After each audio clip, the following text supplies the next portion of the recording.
Hello and welcome to EWTN Pro-life Weekly. I'm your host, Prudence Robertson. The primary purpose of this bill is to protect providers operating in the state. Protecting medical providers, but at what cost? A state lawmaker from Maine shares concerns about a bill she claims could normalize child trafficking, do away with parental rights, and promotes life-altering transgender surgeries for minors. Baby Oliva, the one-of-a-kind video series that provides a window into the womb, will now be a mandatory part of the curriculum in some schools, but pro-abortion advocates attempt to stand in the way. Fetus is Latin for developing human offspring. Legally calling an embryo a child puts the I.V.F. process into question. In vitro fertilization continues to dominate the political debate, now resulting in state legislative action. We take a look at the Alabama court case and new law that sparked this debate.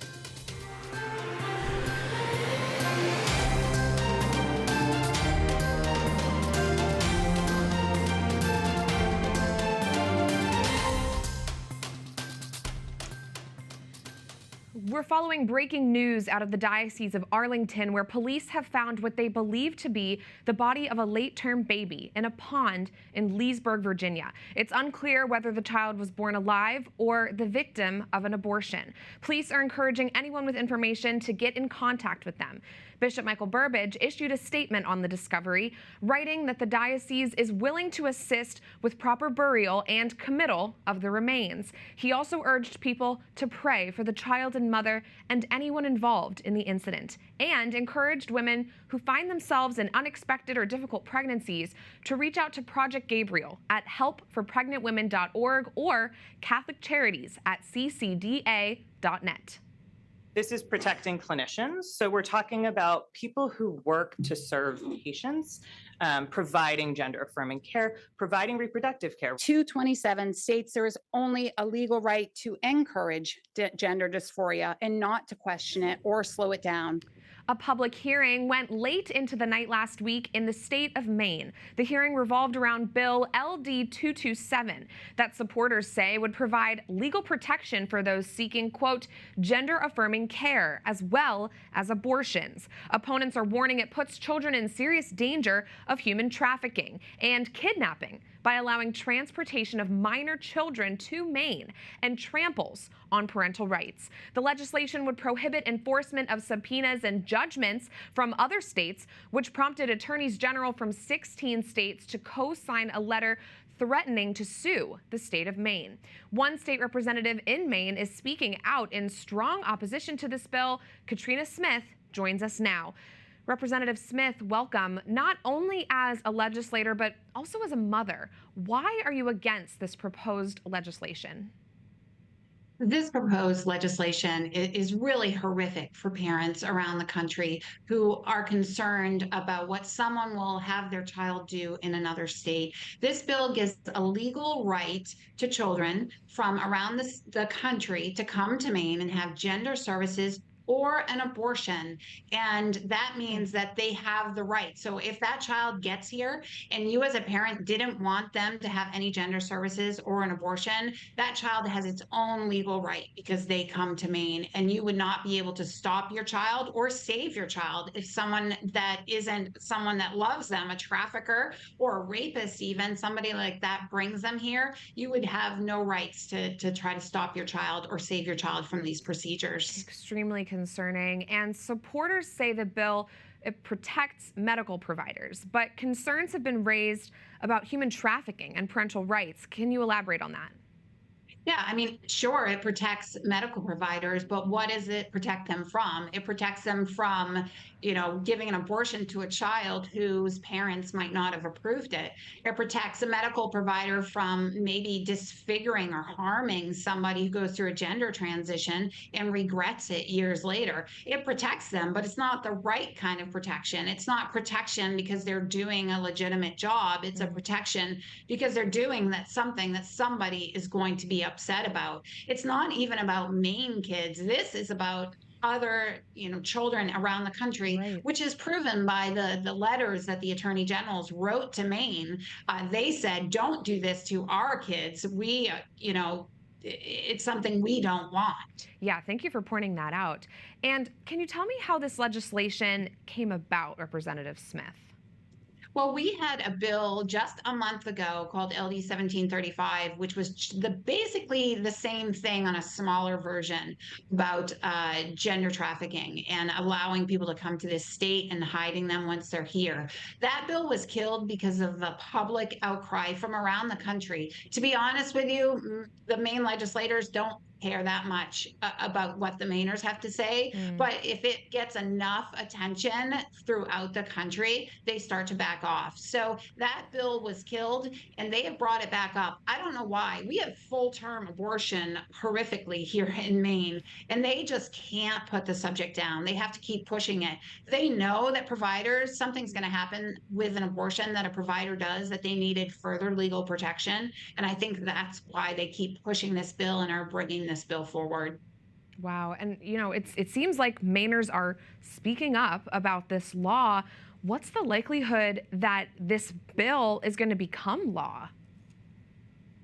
Unfortunately, I think it's too expansive. There's so many aspects of it to it that are just insane. Yeah. But now they're digging their heels in a little bit. They are saying, we're going to do this. You can't tell us what to do. It's a little bit of a two-edged sword, the attention from around the country and those attorney generals from conservative states, because the Democrats here don't want to be told what to do. They think they're on the right side of this when we know they aren't. But I fear they're going to dig in their heels. But I also have hope that it's just too much, that they won't tackle it. Just could use your prayers in that area for sure. Certainly. Representative Smith, is there anything else happening in the State House in Maine regarding this bill or other items that our viewers should be aware of, things that we should be praying for or learning about? Well, we just really do not have respect for life here in Maine, both on the abortion side, the elderly side, conversion therapy. It's really a dark place in Maine, and we are trying to fight it and keep our voices out there, telling people to just keep us in prayer. We're a small state, but if it happens in our state and they figure out how to do it, that's when they bring it to other states, because they figured out how to get it through here in Maine. So it's really, a difficult spot we're in. We have hope that we can change things, but the state of Maine definitely needs to turn around, and it will affect the rest of the country. Well, you're certainly a beacon of light in the darkness. Representative Katrina Smith, thank you for speaking out on this bill and for joining us today. God bless you. Thank you. Thank you so much. This is the moment that life begins. A new human being has come into existence. At fertilization, her gender, ethnicity, hair color, eye color, and countless traits are already determined. A look at life in the womb. This young girl is named Baby Olivia. The video, produced by the pro-life group Live Action, has garnered more than 6 million views on YouTube since its posting 2 years ago. Live Action's hope is that Baby Olivia will educate the world on human development in utero. The animation was reviewed and certified by leading OBGYNs and medical professionals, including those associated with the American Association of Pro-Life OBGYNs, also known as APLOG, in addition to the American College of Pediatricians and the Charlotte Lozier Institute. However, the pro-abortion medical group, the American College of Obstetricians and Gynecologists, are working to block kids from seeing these scientifically accurate videos, calling the content anti-abortion misinformation designed to manipulate. Nevertheless, Olivia's message is spreading. The West Virginia State Senate recently advanced a bill that would require Baby Olivia videos to be played in schools to teach children about human development. The legislation must now be approved by the West Virginia State House of Representatives. Other states are following suit with similar measures in Iowa, Missouri, and Kentucky. The Baby Olivia bills in Kentucky and Iowa have passed their respective state houses and now head to the state senates. The Missouri bill is still in the introductory phase. And on Wednesday, Pope Francis celebrated his 11th anniversary as Shepherd of our Church. Throughout his papacy, he has advocated for the protection of life at every stage. We take a look at some of his most memorable moments so far, standing up for life. È licito, è giusto. I ask, is it licit? Is it right to eliminate a human life to resolve a problem? It's a human life. That's science. The moral question is whether it is right to take a human life to solve a problem? Indeed, is it right to hire a hitman to solve a problem? Hiring a hitman. Those strong words from the Holy Father on the practice of abortion. Pope Francis has defended the right to life throughout his papacy, speaking out for those who can't speak for themselves from conception until natural death. Upholding Catholic teaching. It reads in the Catechism, human life is sacred. No one can, under any circumstance, claim for himself the right directly to destroy an innocent human being. Francis has never backed down from standing up for life, likening abortion to the work of the mafia. Abortion is not the lesser evil. It is a crime. You throw someone out to save another. That is what the mafia does. It is a crime, an absolute evil. And comparing the practice of aborting sick and disabled children to the eugenics of the Nazis. And we will not let the Supreme Court have the final word on abortion or our bodies.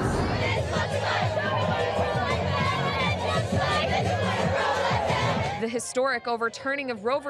Wade in 2022 in the United States drew mixed reactions from Americans.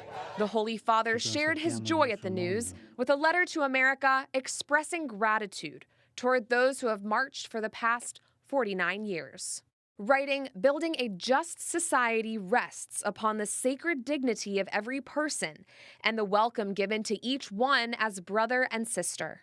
I deem deplorable the practice of so-called surrogate motherhood, which represents a grave violation of the dignity of the woman and the child.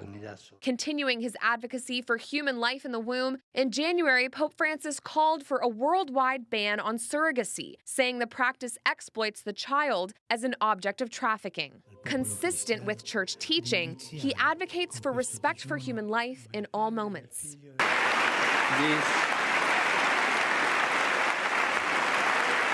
In 2015, he forcefully spoke to U.S. lawmakers on the death penalty.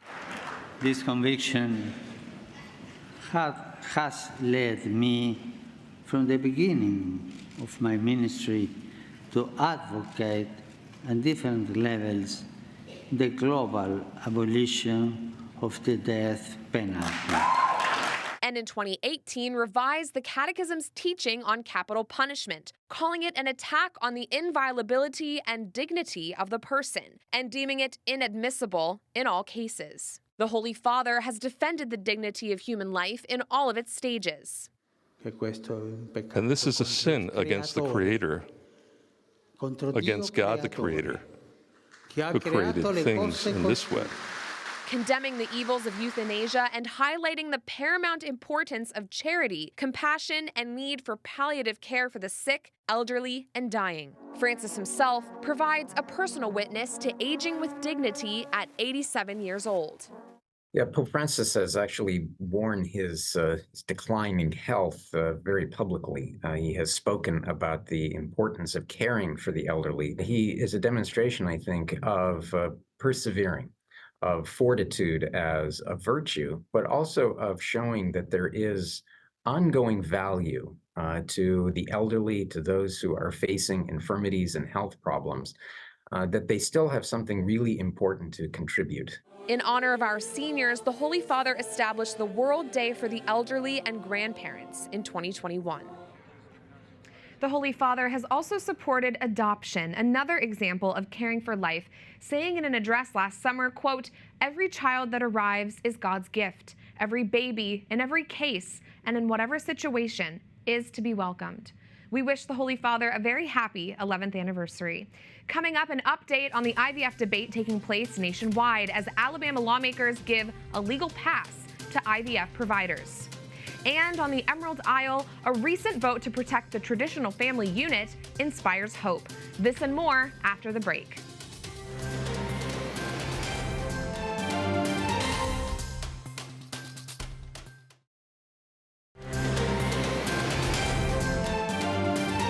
So I'm here at this healthcare clinic. Contraceptive care. That is the kind of work that happens here. In addition, of course, to abortion care. On Thursday, Vice President Kamala Harris became the first sitting vice president to visit an abortion facility as part of her campaign. Harris stopped by a Planned Parenthood in Minnesota as part of the Biden administration's, quote, Fight for Reproductive Freedoms tour across the country, aimed at garnering votes for the presidential election. In January of 2023, the governor of Minnesota, Tim Walz, enacted a law that enshrines a fundamental right to abortion in the state. Vice President Harris has a record of showing favoritism towards the abortion industry that traces back to her time as Attorney General of California. There, she prosecuted investigative journalists for their work that exposed Planned Parenthood's purchase and sale of baby body parts. Minnesota marks the 5th state Harris has visited since President Biden's State of the Union address last week. I do believe that my 2-year-old is a person. I believe that my 13-month-old is a person. And in November, when my wife gives birth to my 3rd child, because she informed me 3 days ago she's pregnant, I do believe that person is a person. We all have eyes on Alabama, and we don't want these bills with personhood, language. Impassioned speeches at the Iowa House of Representatives arguing over the wording of a bill that is designed to protect mothers and their unborn babies. This in response to the debate around in vitro fertilization that began in Alabama and spread nationwide. Critics of the bill, H.F. 2575, oppose changes to the current language. Right now, the bill outlines penalties for the termination of serious injury to a, quote, human pregnancy. Republicans want to update that language to unborn person. The bill was introduced well before the Alabama Supreme Court ruling and does not, in its current form, permit a prohibition on I.V.F. Iowa Republicans passed that bill late last week, making it a felony to cause the death of an unborn person. The legislation now heads to the state Senate as debate on the language continues.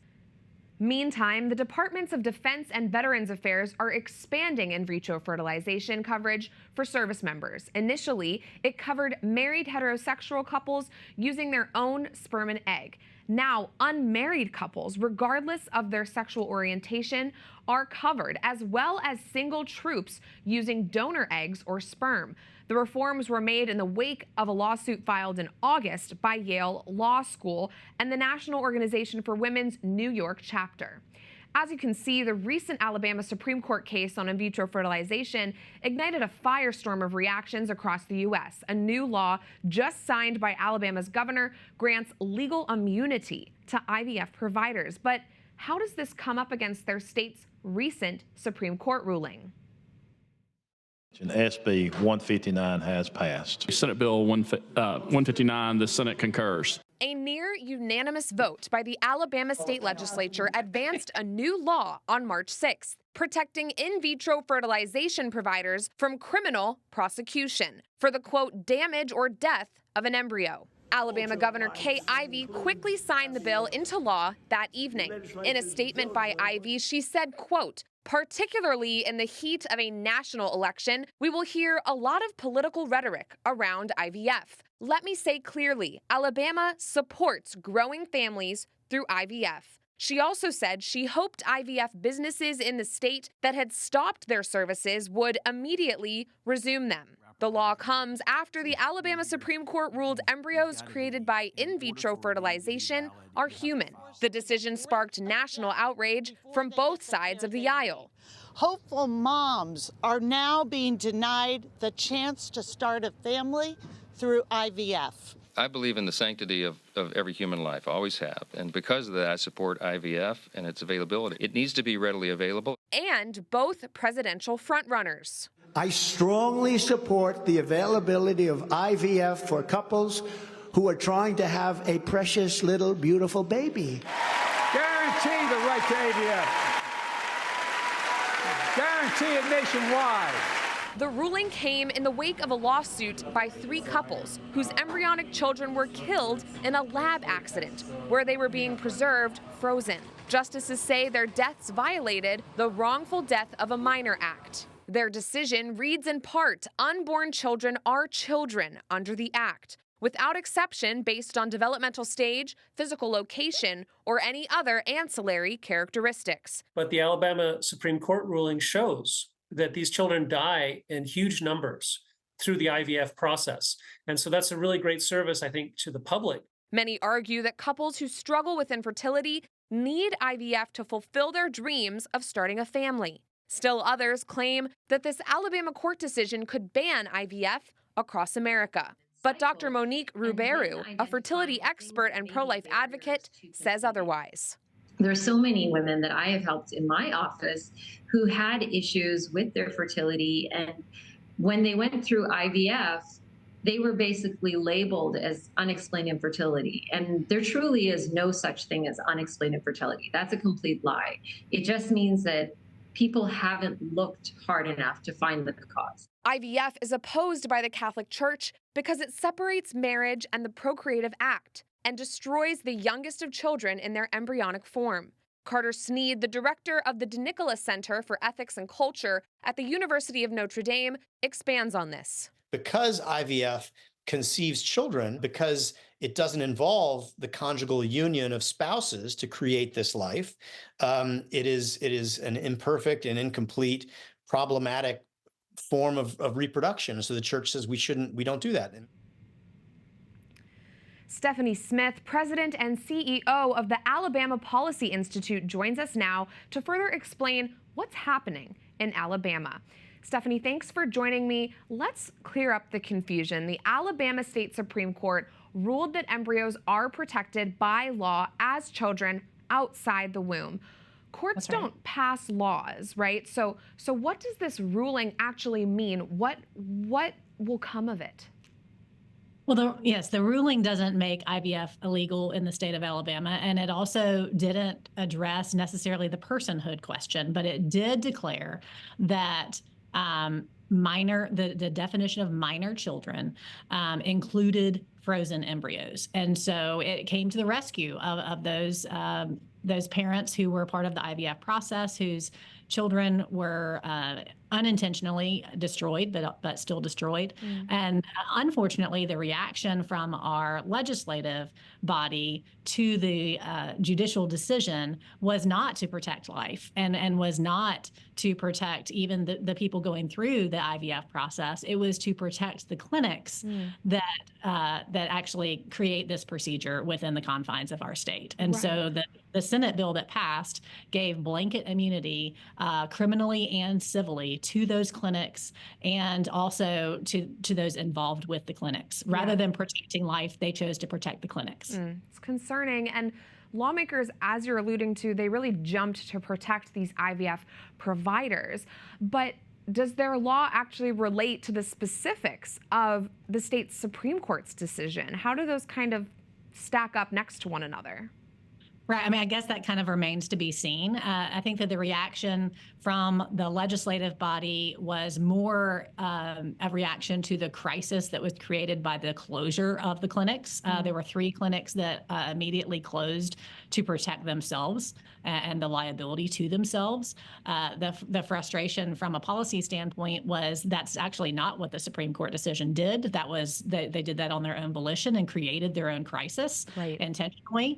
And our concern is with life. Our concern is to make sure that that women and children in all stages are protected in the reproduction process. And our concern is more about the children and the families involved and less about protecting the clinics. It's very interesting, the point you made that they created their own crisis, these IVF providers. Thank you for clarifying that. Stephanie, does this law change what happens now to all of the embryos that IVF providers tend to throw away or perform tests on or just kind of leave to thaw out and die? It basically allows the IVF clinics to do whatever they want. Like I said, from a policy perspective, the frustrating thing for us is that it sidestepped the policy. The policy that needs to be addressed is if IVF is going to be a procedure that is legal in the states, there need to be parameters around it, and there need to be considerations for ethics. There need to be parameters around the possible eugenics that are happening in those procedures, and most of all, well.